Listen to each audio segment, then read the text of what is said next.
dalamnya saya taruh di bebatuan biar disangka korban pemerkosaan dan supaya korban itu cepat ditemukan. Lakukan saya belum terima lah sama sekali. Saya sih merasa kasihan aja sama anak-anaknya, setiap hal itu nyariin terus. Ya kalau bisa sih dihukum yang seberat-beratnya aja.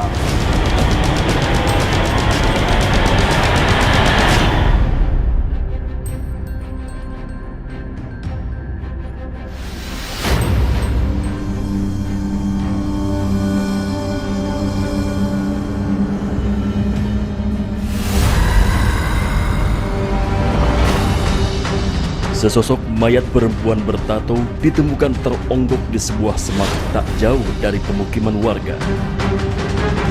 Lokasinya di Desa Losari Lor, Kabupaten Brebes, Jawa Tengah. Saat ditemukan, bagian kepala mayat sudah menjadi tengkorak. Dan bagian tubuh lainnya sudah mulai mengering. Mayat wanita bertato ini adalah Lili Andriani, ibu dua anak yang hilang sejak 4 bulan lalu. Hal ini diyakini berdasarkan kesamaan tato yang ada di bagian lengan.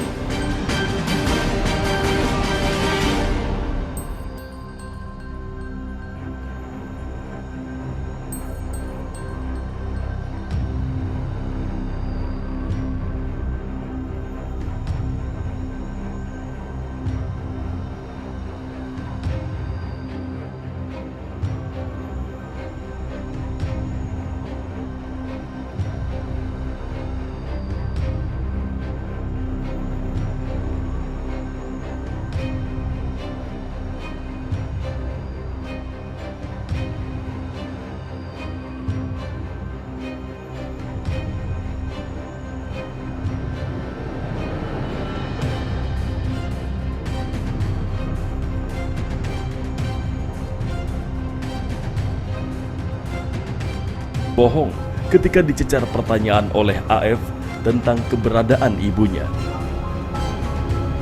Entah sampai kapan Randy harus menyembunyikan kenyataan pahit ini.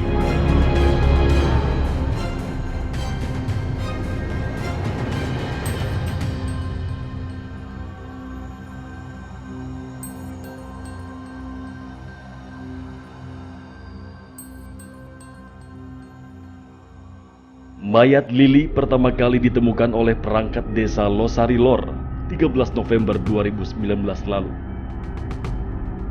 Saat itu, salah satu warga yang sempat mencium bau busuk melapor ke pihak desa. Ervana adalah salah satu perangkat desa Losari Lor. Dialah yang pertama kali menemukan mayat Lili. Di mana Mas waktu itu? Mas? Waktu itu di sebelah sana. Sebelah sana itu posisinya tengkurap. Boleh Mas, turun Mas? Boleh. Saya tunjukin. Siap. Boleh.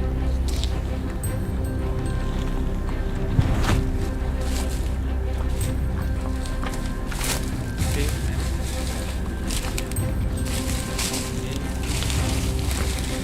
Di mana Mas? Posisi yang ditemukan sebelah sini, bau busuk itu.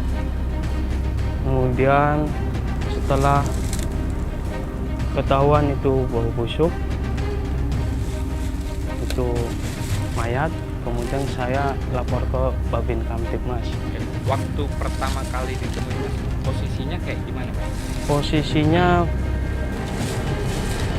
tangan sebelah kayak gini, kemudian miring hadap ke utara, cuma karena sudah lama mukanya ke bawah, jadi piring ke 90 derajat lah. Kemudian kakinya telungkup, ikat posisi miring. Oke. Kenal nggak sih Mas waktu pas pertama kali ngelihat itu Mas? Pas pertama kali menemukan di sini itu belum ada yang kenal. Kemudian datanglah dari Polsek Losari, ditunjukkan di sini tempatnya. Kemudian ada pengangkatan ke atas. Oke. Nah, sampai akhirnya dikenali kalau itu warga sini dari mana Mas? Itu kebetulan pas diangkat ada ciri khusus dari warga kita yang bernama Lili dengan tato bergambar bintang di sebelah tangan kirinya. Kemudian ada tulisan Bega. Oke. Bega itu siapa, Mas? Bega itu inisial dari suaminya.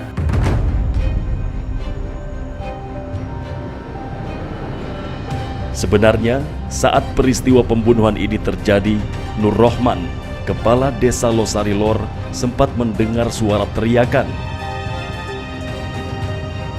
Namun, ia sama sekali tak menyangka kalau teriakan itu adalah teriakan Lili yang sedang dianiaya. Waktu itu sekitar jam 23.30 kami mendengar jeritan dari rumah. Mendengar jeritan itu dari sebelah barat rumah kami. Kebetulan korban berada di sebelah barat rumah kami.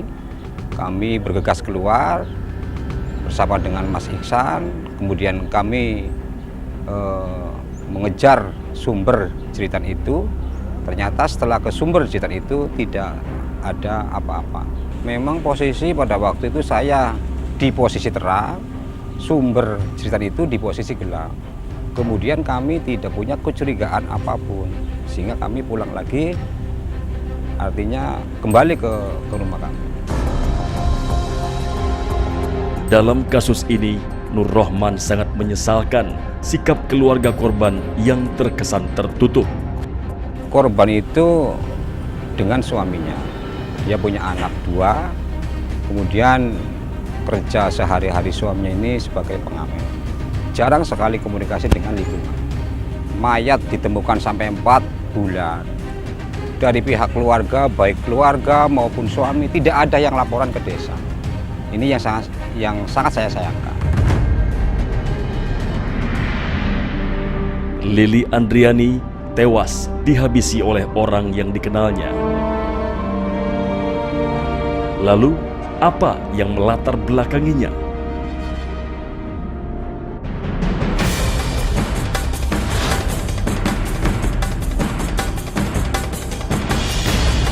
Misteri kematian Lili Andriani, wanita bertato yang mayatnya ditemukan di semak-semak, akhirnya terbongkar.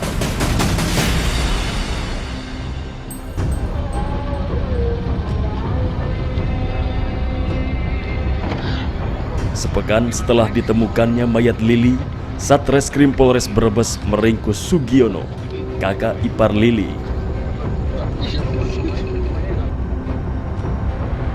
Sugiono merupakan pelaku pembunuhan Lili. Nama Sugiono muncul bukan tanpa bukti. Pada saat kemudian kita datang ke TKP, kita melihat ada kejanggalan-kejanggalan yang di situ. Kejanggalan-kejanggalan keterangan-keterangan daripada saksi-saksi yang ada. Termasuk dengan adanya mayat di situ sudah mengering selama 4 bulan menurut keterangan dokter, meninggal selama 4 bulan yang lalu.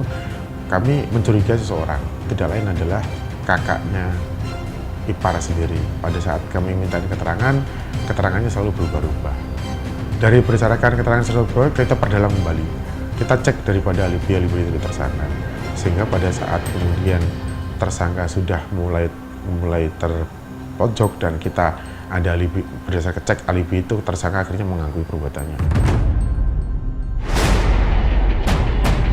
Sugiono diringkus tak jauh dari rumahnya di Desa Pasuruan, Kecamatan Pabedilan, Kabupaten Cirebon, Jawa Barat. Setelah sempat melarikan diri ke Jakarta dan Kalimantan. Pada tanggal 22 November, tersangka berhasil kita amankan.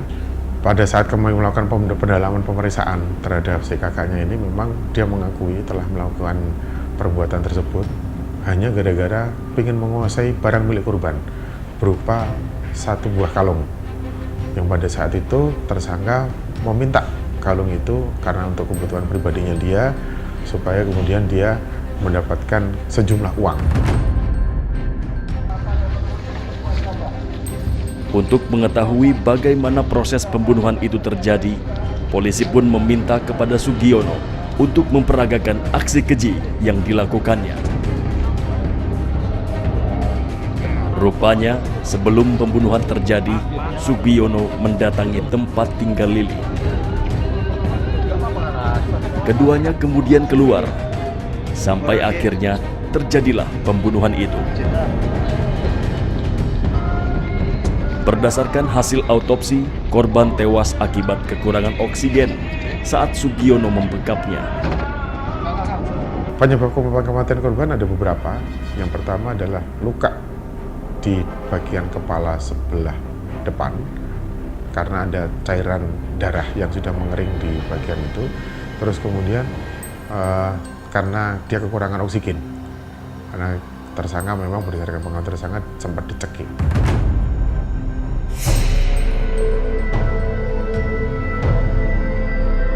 Kini, Sugiono harus mempertanggungjawabkan perbuatannya.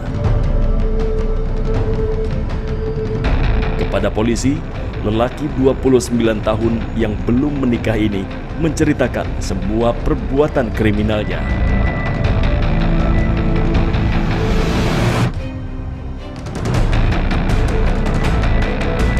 Sugiono pun terancam hukuman berat. Kami menerapkan pasal berlapis, 338 KUH Pidana, kemudian 365 ayat 1 KUH Pidana dengan ancaman hukuman minimal 15 tahun penjara.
Sore itu kebetulan tepat hari Jumat Kliwon.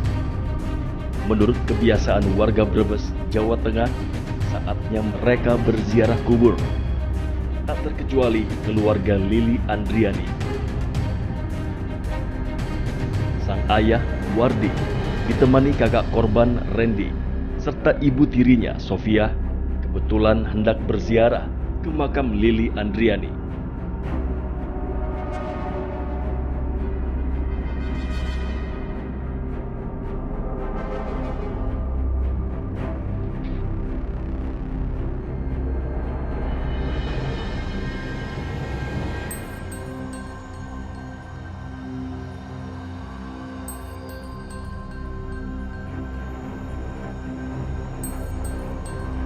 Terpukulnya mereka dengan kepergian Lili. Randy pun mulai bercerita soal dirinya yang tidak bisa menerima perlakuan Sugiono terhadap adiknya. Sebelumnya sih saya belum terima ya, soalnya kan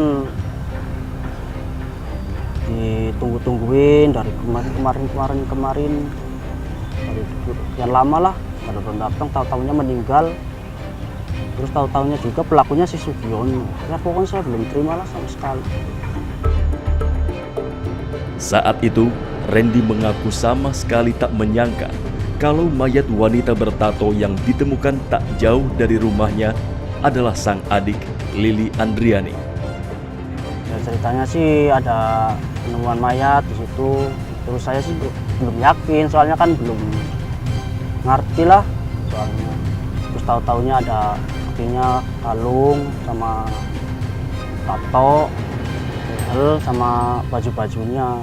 Nah, saya sih percaya itu adik saya. Rasanya sih sedih campur gimana lah. Sebenarnya, sebelum peristiwa pembunuhan itu terjadi, Sugiono sempat bertemu dengan Randy. Ia tak menyangka kalau akan ada peristiwa tragis yang menimpa adiknya, Lili Andriani. Hilangnya Lili Andriani selama 4 bulan juga sepertinya tidak membuat Randy curiga. Sepengetahuannya, sang adik pergi untuk mencari nafkah. Tahu dari suaminya kan katanya sih kerja, katanya sih ke Cirebon di situ. Jadi saya percaya aja. Soalnya kan saya nggak nyangka sih maksudnya. Soalnya kan saya nggak pengen terima apa adiknya saya itu meninggal. Soalnya kan kayak gitu. Jadi saya ngerasa biasa-biasa aja. Semua akhirnya terjawab. Apa yang selama ini ada di benak Randy ternyata salah. Adiknya bukan sedang mencari nafkah, melainkan tewas dihabisi oleh kakak iparnya. Tubuh Sugiono kini terkurung di balik jeruji besi penjara. Dan inilah pengakuan Sugiono terkait kasus hukum yang membelitnya.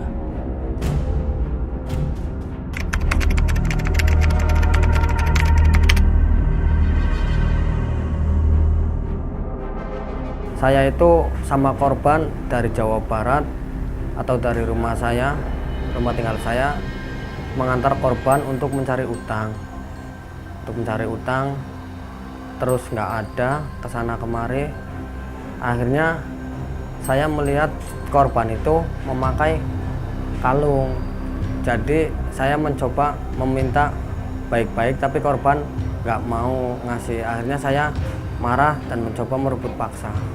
Setelah jatuh kan berdarah, korban itu berteriak minta tolong 2 kali. Pas kayak gitu saya kan takut dan panik, takut warga keluar, takut dikira yang enggak. Jadi saya dengan rasa takut dan panik itu, saya langsung sekep hidung dan bagian mulut korban.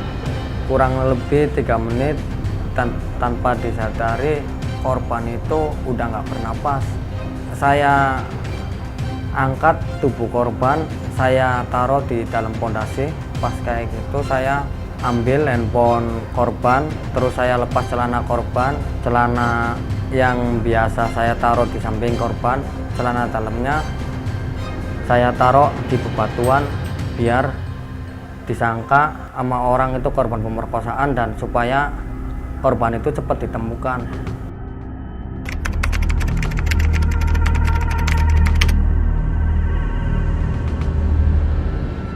Kalau handphone saya jual di Jakarta itu 2 minggu setelah kejadian itu, saya jual di jalan sama orang yang saya tidak kenal, lakunya 800.000 saya gunakan untuk makan saya sehari-hari kayak gitu. Dan kalungnya saya nggak jadi ngambil karena saya juga malam itu sempat ada orang lewat posisi waktu saya ada di pondasi, jadi saya ketakutan, saya nggak sempat berpikir kalung. Saya berpikirnya bagaimana saya harus lari dari tempat ini. 1 minggu kemudian saya ke Jakarta, di Jakarta 2 minggu, terus saya pulang kampung. 1 minggu kemudian saya di Banjarmasin, di sana 2 bulan. Saya habis 2 bulan itu terus saya pulang. Nah, saya di rumah tuh nyampe ketangkep sama pihak kepolisian Polres Brebes.